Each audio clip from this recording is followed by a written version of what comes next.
And good morning. It is time to go to the Old Man Con here in Scottsdale, Arizona. I'm really excited because Kevin Eastman's going to be there, the creator of the Ninja Turtles. My sister got me this shirt for my 40th birthday this year, and I couldn't think of a better place to wear it. A couple downsides about today is I forgot to bring real shoes, so I'm going to be a 40-year-old man walking around in Crocs. But, you know, I guess at a Comic-Con or comic convention, there's no other better place to fit in. Another thing is, it is early in the morning, and I came up here early and grabbed a hotel room like later at night so I could not have to drive all the way. And after a couple days of not feeling so well, not contagious sick, post-surgery issue sick, it was like, I slept most of the night. But now I'm wide awake, getting ready to head down to the Scottsdale Plaza, and we're going to go get the early bird special at the Old Man Con, so I'm super excited. And if you're now just tuning in for the first time to this, a couple books I'm getting signed here. Last Ronin, #1, first printing. Fugitoid, the only printing, to my knowledge. I mean, there were some later on, like repros, like from IDW. But as far as I know, from Mirage, that's the only one. And the creme de la creme, my Turtle Mania #1, only available from 1986 at the Turtle Mania convention. I'm also getting a book signed for a friend of mine. His Turtles #1, 5th printing. So, let's get going. I'm going to show you guys the show. Who knows, maybe we'll find some other books there to make a deal on. A limited budget on this one because it was kind of last minute decision to come here, so I didn't have a whole lot of time to plan for it. But we planned just right, I think. But let's get ready, let's head out, let's go to the Old Man Con. And just like at the last show we're going to bring a few cases for protection in case we pick up anything else. I like the Ultra Pro, really like sturdy loaders for the valuable books we purchase, if there is one. That's why there's only one today. I'm not sure if that's going to be a purchase on my docket. But for the everyday transportation, I really do like the comic capsules. Like I said in the past, I try to be as transparent as humanly possible. My only knock against them is they're expensive per one, so if you're looking to replace your bags and boards with these, you're going to be spending just as much on the comic capsules as you are general comic books for collections. However, when you travel to conventions, I think these are the perfect books or cases to actually transport the books in.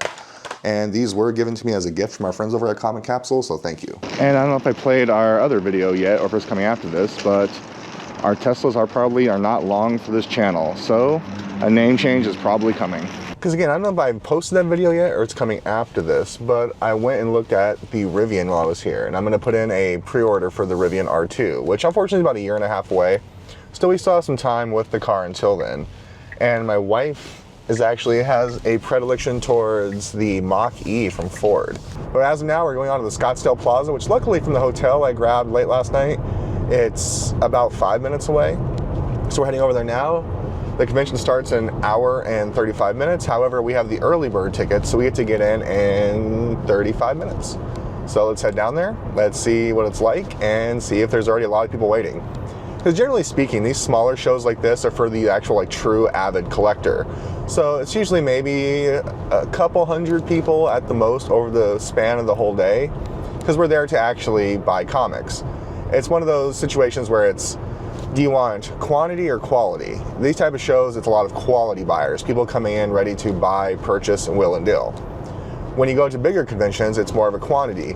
You have thousands and thousands of people who may not be there to spend. In fact, most common thing I used to hear when I did conventions as when I had tables there and I tabled at conventions for my comics, I had people that would come in and be like, oh man, I would love to buy this, but you know, I had to buy the ticket, which I don't think people understand. And this is just kind of to help educate on the way the comic book convention system works. It's a trade show. So when you buy a ticket, you're paying for the right to go in there and exclusively shop. Or if it's like one of those trade shows where you go in for like work or what have you, you're going there to learn and mingle. It's a social networking thing. Same thing with comics, but for dealers and everything else, you're going there to purchase and to shop. So if you plan on going to a convention, keep that in mind. You're not there just to see stuff. Everyone at the convention is there to sell stuff. So think about that next time you go to a convention. Cosplay and everything else is super fun, but it really is a trade show for these people's profession. All right, guys, let's head over to the show now. We're about maybe 2 minutes away. It was really close. And like I said, I wanted to get here early just in case there's a lot of people that showed up just for Kevin Eastman. But so far, so good. I actually have some friends here too, and I also have the trusty GoPro with me.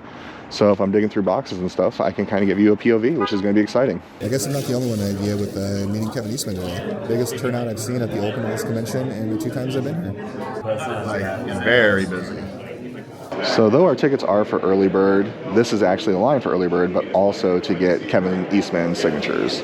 So a little bit longer, but they're letting people in that are just here shopping for comics, which is a good thing. Well, I'm glad we got the early bird special. However, we've been in line for an hour and 30 minutes, and we're still not inside the building because they are doing Kevin separately from everything else. But we should be one of the next ones up. They're taking 5 at a time. We're almost there. Almost there. Excuse me, sorry. Is that a second or first? I was about to say, they're darker reds on the outside. There it is, folks. A Turtles #1 first printing. You are a very lucky man. I appreciate it. It's great to see you again. How are you, my friend? I can't complain. Nice 40th birthday present. Well, it's official. My books are signed, And there's Kevin right there. And this gentleman right here actually is getting first prints of all 5 of the original books signed. I mean, that's about $55,000 worth of books right there, which is pretty impressive. But now on to the rest of the show, and I will show you my books at the end with all the signatures. But look at all these comics to go and explore.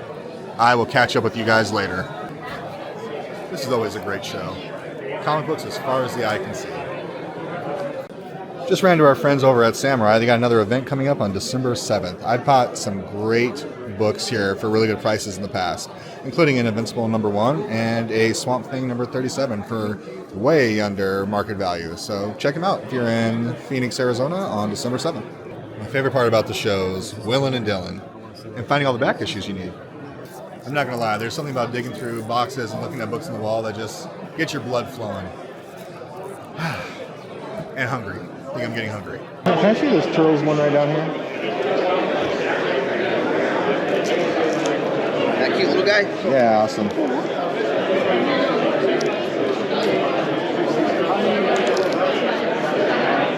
I don't think I've ever seen this before. It's pretty hard to find. It's from Mirage. Was it like an insert to something?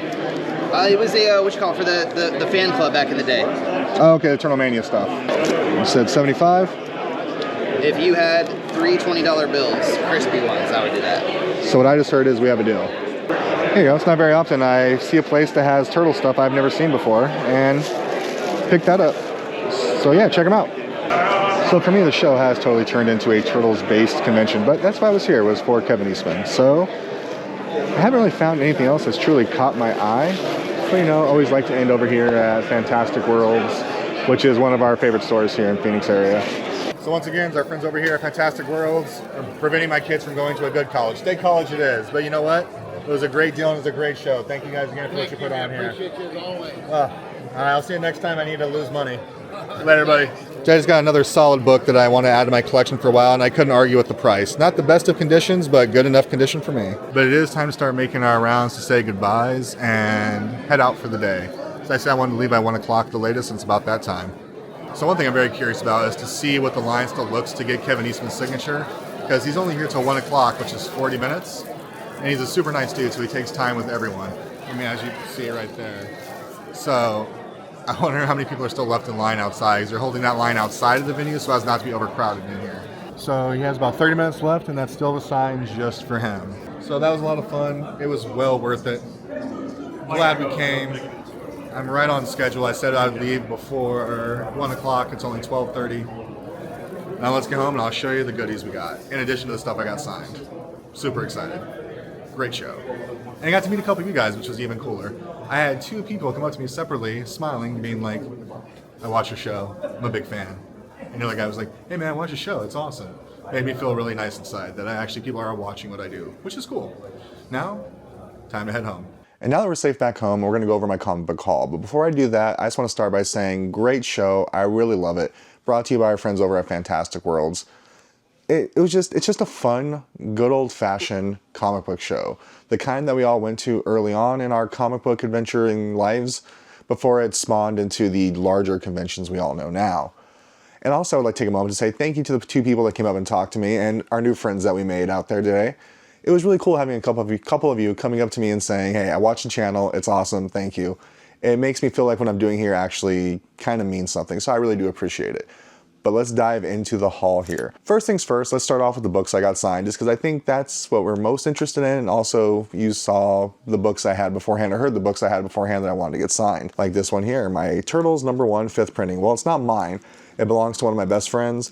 I got it for him for his 40th birthday, and since I had the opportunity to get it signed for him, I couldn't pass it up. And I love the fact that Kevin actually commented on the cool range of all the stuff I brought in. And I did tell him, well, actually, you've had a lot of stuff signed over the years for me, or you've signed a lot of stuff over the years for me. This is kind of the few cool things left that need to get signed. Like this one here, Last Ronin #1, first printing. And I love that he takes his time and matches a color and marker that he wants to do with my Fugitoid #1. And I know I'm not probably saying that right. I've never been able to pronounce it correctly. I don't know why. But, you know, right here, signed by him. And some of you might be wondering too, did I not get them any of them witnessed or anything else? I was going to, I thought about it. So originally it was supposed to be $30 a signature. And when I got there, they said, oh, it's actually 25. So in my mind, it was like, cool, I just saved 20 bucks. But to get these verified and witnessed, it'd have been $60 to $80 a piece, depending on who I got witnessed, whether it was CGC or CBCS. And this is a magazine cover size, so it's a little bit more. So I know they're signed, and that's really all that mattered. And I can always get them verified later through CBCS or CGC at this point. And last but not least, I was hoping this would have got a bigger reaction from him, because I don't know how often he sees these, because there was only 3,000 printed. But he was just like, oh, cool. And that's Turtle Mania #1. And I love the fact he got the green, he matched it up. This is a really cool book and a really rare Turtles book. And I think it's probably one of the prized ones in my Turtle collection. So I was really happy to get all these signed. And this was a great 40th birthday present to get signed by Kevin Eastman. It was also my 40th birthday present. If you guys didn't know or hear me say it enough yet, I just turned 40, same age as the Turtles. Now let's get into the books I didn't really show y'all that I got to show today. The first two, speaking of my 40th birthday, were actually presents from my friend. He travels around the world for work, and when he goes, he likes to pick up books in different countries that, you know, are pretty culturally significant to that country because it is their language, and to us as collectors. Like, first and foremost, he got me this repo of Amazing Fantasy 15, and it's Danish. It came out in 2022, so it's not like a newer copy or anything, but when I opened it up to kind of look through it right now, kind of the older newsprint inside. It even kind of smells like an older book, but I looked at the dates, it is from 2022. He first handed it to me and I saw the language. I didn't realize it was in another language. I was just like, oh, okay, I feel like I'm having a moment here because these letters are all kind of funky. And he goes, oh, it's Danish. I'm like, that makes more sense. And the next one, because if you watch this channel for a while, besides Turtles, you know that I'm a big Captain America guy. And he got me this one from 1990 that's actually in Portuguese. That's really, really dope. I kind of flipped through this one already too. And I couldn't find an exact year, but a couple of the advertisements inside were for books coming out in 1990. So presumably, also 1990. Now I was covering that sticker because it's not the same book. That's just an old bag and board that was repurposed. Now the two big books I picked up at the show today. I said it earlier, it's a book I personally had never seen before. And the gentleman told me it was from the Ninja Turtles fan club back in the 80s. That you should only get it if you were part of the club and it got mailed out to you. I have to do a little more research because I don't think I've heard this particular book before or know that story. But it was still a cool book. It's a smaller one. And sorry for getting reflections on there. I had the bag on there still. But yeah, it even says Teenage Mutant Ninja Turtles #1, Mirage Studios. And here at the top, it says Street Collector's Edition #1. And it's a 5.0, but it looks like in really good shape. And at the 60 bucks, I think it was a really cool book and good investment. I mean, the colors on back really pop as well too. So I think this was a cool purchase to have in my Turtles collection. And the last book, the one I made the joke that my kids can't go to college now because I bought it. I've actually been eyeballing a different one of these for a while. They actually had one over with our friends over at Samurai last time I was at one of the shows, and they wanted $1,000 for it, which probably not a terrible deal for the book considering what it was and how significant it is. But that's still a lot of money that I kind of just throw out there. But when I stopped by our friends at Fantastic Worlds at their store, when I first got to Phoenix before going to the show, I saw this book there, and then they brought it to the show, and they were asking $550 for it. Well, $550. And they gave it to me for $500, and I think it was well worth it. That's Amazing Spider-Man #129, first appearance of the Punisher. Now, I'm not the biggest Punisher fan, but I do love me some Spider-Man. Heck, I have a Spider-Man wall right here next to me with some of my key books on there. So I like the black suit stuff, but this is a cool one as well. My only knock against it, obviously, it's missing a little chip in the corner here. But I was doing some price comps online when I got home to see, and I found several other ones in the same kind of condition. I kind of deemed this a 1.8 to 2.0, and Bill agreed with me over there at Fantastic Worlds. In fact, I just noticed right here, he has 2.0 written on the back. So we were on agreement with the condition it was in. And all the comps I found that were also 2.0 were missing larger chunks of the front. It might even be a 2.5 to a 3 candidate, but 2.0 I think is very fair. And now I got this one as part of my collection, which is a really, really cool book and a really cool key issue. And before we end the show, I did want to come back to something I did earlier where I say I'll talk about this later. There is one of the vendors there named Charlie Yee. And Charlie Yee is actually part of a documentary I just recently watched. I pre-ordered a long time ago called Selling Superman.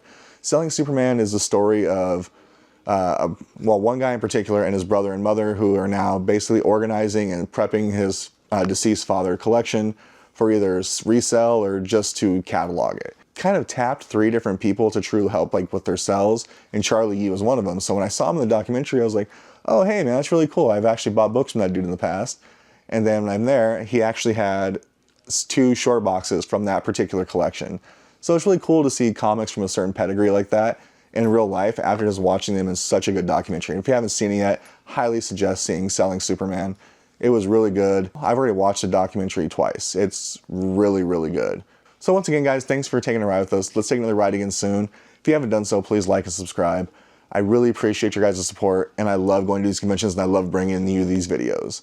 So our next goal is to hit 500 subscribers, and we're at 476 at the time of this video. So help us hit that 500 and, I don't know, make my day. Another 40th birthday present. Last time I'm mentioning it. Bye-bye, everybody.